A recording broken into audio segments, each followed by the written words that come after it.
here we have a problem of rigid body motion. It is useful for G advance. इसमें दिया क्या है कि there is a uniform rod of certain mass, certain length, उसकी हमें ज़रूरत नहीं पड़ेगी. क्वेश्चन क्या है कि जब रॉड जो कि लोअर एंड पर हिंज है और इनिशियली ये अपराइट पोजीशन में है and there is rest condition, इसको जरा सा डिस्प्लेस कर देते हैं हल्का gently. It starts obviously rotating. तो हमें बताना क्या है कि किस angle theta, at what angle theta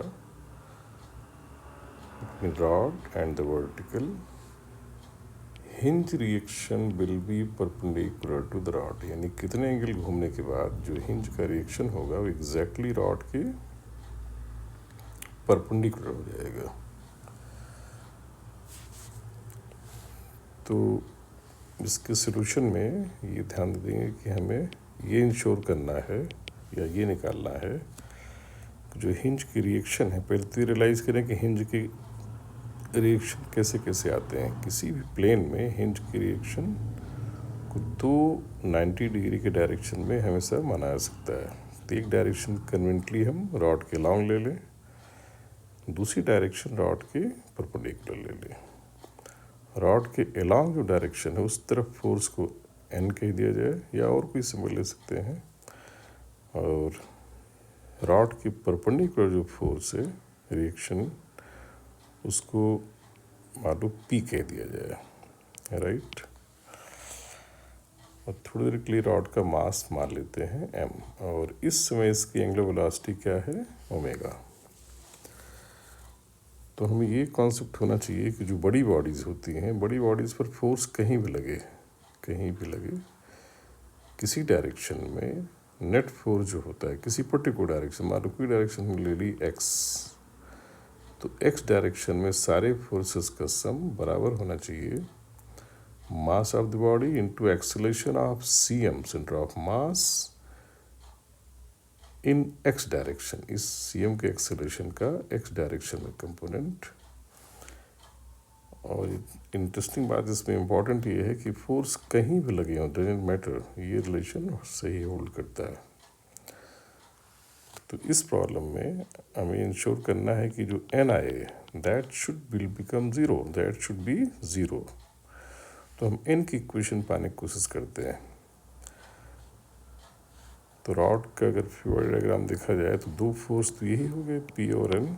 एक फोर्स इस पर और है that is M G, that is M G. तो एम जी का एन के लॉन्ग कंपोनेंट देख लेते हैं ऐसे, वो हो जाएगा एम जी कॉस थीटा. तो रॉड के सी एम पर अगर ध्यान दें, सी एम पर एक फोर्स ऐसे मान लिया जाए एम जी कॉस थीटा, और दूसरा फोर्स ड्यू टू एन ऐसे. राइट. वैसे एन यहाँ नहीं लगा है, सी एम पर नहीं लगा, लेकिन ये रिलेशन बताता है कि this force can be assume to act as C M. तो अगर सारा रिजल्टेंट फोर्स हिंज का रॉड की परपेंडिकुलर होना है, that means N should become zero. N क्या हो जाना चाहिए ज़ीरो. और एन अगर ज़ीरो हो गया तो इस तरफ हिंज की तरफ केवल अकेला फोर्स रॉड बचेगा, that is M G cos theta. तो अगर इसे हम ज़ीरो कर दें तो जहाँ हिंज है हिंज की तरफ नेट फोर्स रह जाएगा एम जी कॉस थीटा. तो हिंज की तरफ सी एम का एक्सेलरेशन होना चाहिए दिस फोर्स अपॉन मास, और हिंज की तरफ सी एम के एक्सेलरेशन को मैं ए सी नाम दे दूँ. तो since C M is rotating in a circular path, C M is rotating in a circular path, और सर्किल में घूमने वाले का सेंटर की ओर एक्सेलरेशन क्या होता है omega square into radius. Radius यहाँ सी एम की होगी L/2. तो as per this law C M की तरफ फोर्स क्या आ रहा है, उस हिंज की तरफ फोर्स क्या आ रहा है एम जी कॉस थीटा, और हिंज की तरफ एक्सेलरेशन है AC, that is omega square L/2।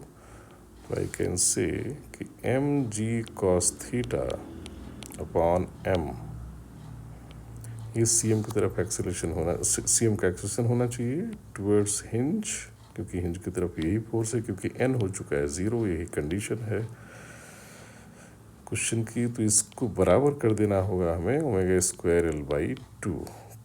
तो we have obtained omega at this position, how much, omega square आ गया है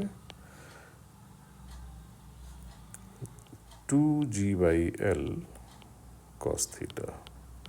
अगर ओमेगा की एक इक्वेशन और बन जाए थीटा के टर्म्स में, तो we can solve angle theta. और इस तरह की प्रॉब्लम में हमारे दिमाग में आना चाहिए ओमेगा स्क्वायर काइनेटिक एनर्जी में आता है। काइनेटिक एनर्जी हम एनर्जी कंजर्वेशन से पा सकते हैं इफ इट इज़ पॉसिबल। तो इस सिचुएशन में जहाँ कोई कोलिजन नहीं है, एनर्जी लॉस नहीं है और अंडर ग्रेविटी मोशन हो रहा है, तो it's simple case of energy conservation. तो हम कह सकते हैं कि रॉड की CG जितना नीचे आएगी, पहले वो हाइट निकाल लें। ये हाइट पहले क्या थी, L/2, अब ये हाइट रह जाएगी L/2 cos थीटा। तो CM इसका कितना नीचे आया, L/2 1 माइनस cos थीटा, ये बड़ा कॉमन सा रिजल्ट है। तो mg L/2 cos थीटा, इतनी पोटेंशियल एनर्जी इसकी कम हो गई, that should convert into kinetic energy. Kinetic energy होती है रॉड की जो हिंज एंड के अबाउट हिंज्ड है, हाफ आई ओमेगा स्क्वायर, आई लेंगे ml²/3। तो हाफ, यहाँ काइनेटिक एनर्जी में लिखने जा रहा हूँ, तो half ml²/3 into omega square. यहाँ से ओमेगा स्क्वायर की दूसरी इक्वेशन आ गई, ये आ जाएगा 3g/L 1 minus cos theta, right. So say this equation as number 2. तो solving 1 and 2 को सॉल्व कर लें तो आ जाएगा, कुछ कई सारी चीज़ें कट जाएंगी इसमें।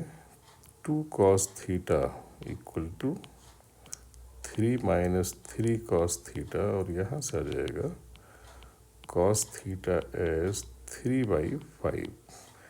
And this is very popular expression of cosine. ये कॉस आता है कितने एंगल का, 53, राइट।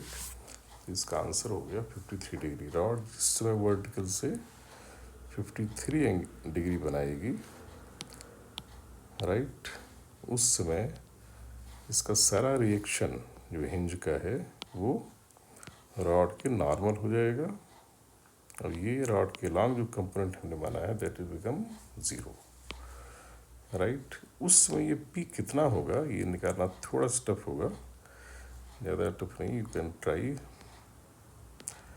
फिलहाल इस क्वेश्चन का आंसर आ जाएगा जो मैंने पूछा है 53 डिग्री, राइट। तो उसमें की पॉइंट क्या रहा, एक तो ये रियलाइज़ करना जिसमें सारा फोर्स हिंज का रॉड के परपेंडिकुलर होगा, तो दैट मीन्स रॉड के अलोंग जो फोर्स होगा वो 0 हो जाएगा। दैट मीन्स हिंज के अलोंग जो बॉडी पर फोर्स बचेगा वो रह जाएगा mg का कंपोनेंट हिंज की तरफ, mg cos थीटा, और इस तरफ जो एक्सेलरेशन होगा वो ड्यू टू सेंट्रीपिटल एक्सेलरेशन होगा। Centripetal acceleration omega square L/2 होगा।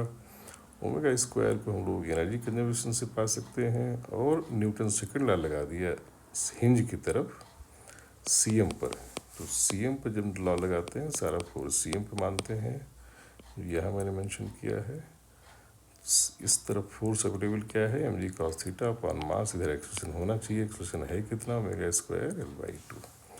तो यहाँ से इक्वेशन आ जाएगी एनर्जी बैलेंस से, ओमेगा स्क्वायर की दूसरी equation, we can equate these to omega square and solve for theta, right.